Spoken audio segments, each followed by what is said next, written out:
Yo les petits potes, j'espère que vous allez bien. Aujourd'hui on se retrouve pour une nouvelle vidéo. Bon, aujourd'hui on va parler de guerre et d'amour. On dirait le début d'un mauvais film français quand même, hein. Bon, je pense que tout le monde connaît l'expression la vengeance est un plat qui se mange froid. Mais est-ce que vous la connaissez en mode russe? Eh bien ça va être la vidéo du jour. On va parler de Maria Oktyabrskaya. Nous allons donc parler de Maria Oktyabrskaya.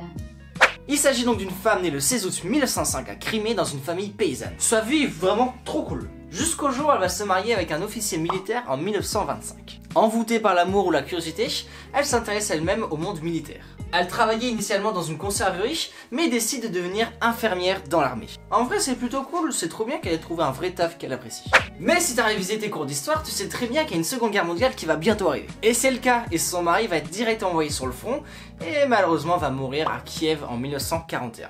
Et là, paf! Gros coup dans le moral pour Maria, elle vient de perdre son mari, son tante, son cher, son amour, tout ce que tu veux. Et après une mort, il y a ce qu'on appelle le deuil. Mais c'est pas n'importe quel deuil. Pour le coup, elle veut tout simplement se venger de son mari en tuant le plus de nazis possible. C'est elle qui le dit, c'est pas moi qui l'invente.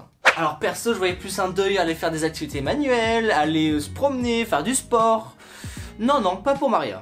Elle demande une première fois à rentrer dans la mèche, mais on lui dit qu'elle est trop vieille et qu'elle a des problèmes de santé, alors qu'elle n'a que 36 ans. Bon, c'est vrai qu'en Russie à l'époque, l'espérance de vie est à 65 ans, mais c'est pas pour autant qu'elle lâche l'affaire. Elle décide alors de vendre toute sa maison et tous ses biens pour aller s'acheter un char.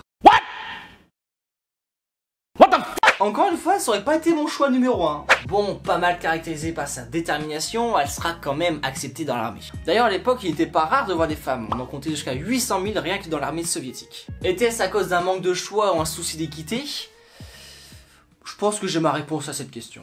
Bref, avec son char T-34, elle rentre dans une formation de 5 mois, ce qui est ultra inhabituel à l'époque. En effet, en général, ça ne durait que quelques jours, le temps de savoir comment fonctionnait la machine ou comment elle roulait. Très douée pour les chars, elle devient alors la première femme pilote de chars de l'Union soviétique, en intégrant la 26e brigade de chars de garde en septembre 1943. Elle décide alors de renommer son char le Boyeva Подруга.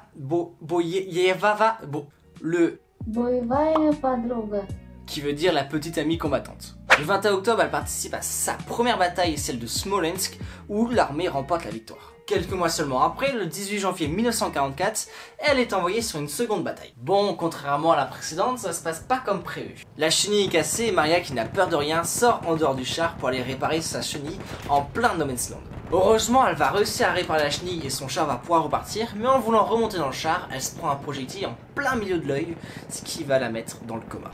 Elle est directement envoyée à l'hôpital de Smolensk, mais le 15 mars 1944, elle va quand même décéder. C'est une fin tragique, hein. Pour lui rendre hommage, 3 chars vont prendre le nom de Боевая подруга. dont un va même participer à la libération. Elle devient alors un emblème pour l'armée soviétique et va recevoir plusieurs titres à post-mortem comme l'ordre de Lénine ou encore l'ordre patriotique de la première classe. Et surtout, elle va recevoir le titre de héros de l'Union soviétique et c'est une nouvelle fois la première femme pilote de char qui va le recevoir. Bref, j'ai trouvé cette histoire très intéressante au vu de sa singularité et à la preuve de l'amour de Maria. L'amour qui fait pas mal de ravages, hein. Ça fait peur, hein. Bref, la vidéo touche à sa fin, j'espère qu'elle vous a plu, si c'est le cas n'hésitez pas à liker, à commenter, à partager, faire ce que vous voulez. Et moi je vous dis à la prochaine, ciao!